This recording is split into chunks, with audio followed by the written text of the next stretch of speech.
આજે બનાવી છે રોટલાનું શાક. આજે રોટલો છે ને એનું શાક બનાવી છે. એમાં જોઈશે તો પહેલાં તો રોટલો બાજરીનો જોઈએ, પછી સૂકા કે લીલા જે કંઈ હોય તમારે લીમડાના પાન, તળવાવાળા વઘાર માટે તેલ, અને બાકીના લાલ મરચું પાવડર, જીરું પાવડર, હળદર પાવડર, સૂકા મસાલા, મીઠું, હિંગ અને છાશ. જે ખટ્ટી છાશ હોય ને એ વધારે સારી. આ એક છાશ. હવે મૂકી છે સૌથી પ્રથમ પહેલાં કડાઈમાં નાખશું 2 ચમચા તેલ, 2 પાવડા તેલ ને 2 એને થોડું ગરમ થવા દેવાનું બરાબર. તેલ ગરમ થઈ ગયું છે. હવે એમાં એડ થશે અડધી ચમચી રાઈ, અડધી ચમચી આખું જીરું, અને 8 થી 10 લીમડાના પાન, અને અડધી ચમચી હિંગ, અડધી ચમચી હળદર, અને છાશ. હવે એડ કરી દેવાની છાશ. બા આઘું રહેવું પડશે આનાથી તો બાપા, જો આવું થાય એટલે ધ્યાન રાખવાનું. એકદમ મસ્ત છાશ એડ કરી દીધી છે. હવે આને ઉકળવા દેવાનું.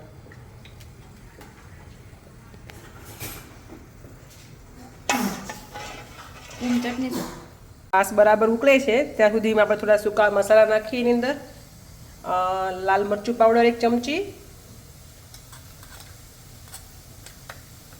1 ચમચી ધાણા જીરું પાવડર,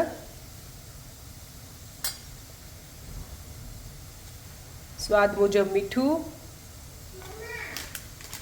અને થોડો ગરમ મસાલો. આ બધું બરાબર મિક્સ કરી દેવાનું, અને આ થોડોક ફાસ્ટ ગેસ રાખવાનો, અને આને બરાબર ઉકળવા દેવાનું. જે છાશ છે એને બરાબર ઉકળવા દેવાની.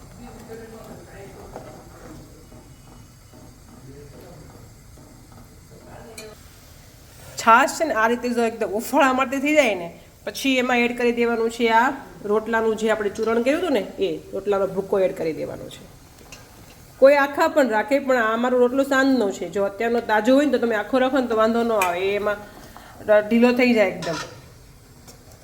સાંજનો હોય ને તો થોડો કડક હોય, એટલા માટે થોડો ભૂકો કરીને પછી જ નાખવો. જો આ રીતે મિક્સ કરી દેવાનું, અને પછી એને ઢાંકીને 5 થી 7 મિનિટ સુધી રહેવા દેવાનું. આ રીતે કવર કરી દેવાનું. ઠીક છે. 2-4 મિનિટ થઈ જાય પછી વચ્ચે વચ્ચે ચેક કરતા હતા અમે, પણ હવે ફાઇનલી એવું લાગે છે કે શાક બની ગયું છે. રોટલાનું જે શાક છે એકદમ મસ્ત બની ગયું છે. જો આ રીતનું ઘટ્ટું થઈ જાય ને એટલે સમજી લેવાનું રોટલો એકદમ છે ને છાશમાં એકદમ ગળી ગયો હોય. જો આ રીતે એકદમ મસ્ત. પછી એમાં એડ થશે લાસ્ટ સ્ટેજ ઉપર લીલા ધાણા. મસ્ત. હવે આને બરાબર મિક્સ કરી દેવાનું છે. આ રોટલાનું શાક બનાવો ને એટલે તમારે બન્યા પછી એને છે ને 2 થી 3 મિનિટ માટે મૂકી દેવાનું, પછી એને ખાવાનું. એટલે જે પછી બની ગયા પછી તમે જે મૂકી રાખો, જે ઘટ થઈ જાય ને એ ખાવાની બહુ જ મજા આવે છે. અમે એમાં લસણ ને કાંદા નથી નાખ્યા, કેમ કે અમારા ઘરમાં નથી ખાતા, પણ જો તમે આ લસણ કાંદા નાખીને બનાવો ને તો આના કરતાં ઓર ટેસ્ટી લાગે છે.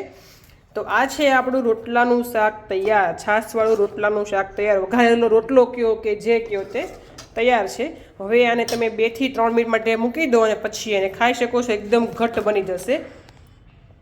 જો તમને મારી આ રેસીપી પસંદ આવી હોય, મારો વિડીયો ગમ્યો હોય, તો મારા વિડીયોને લાઇક કરજો, શેર કરજો, અને મારી ચેનલને સબસ્ક્રાઈબ કરજો. Thank you for watching. By.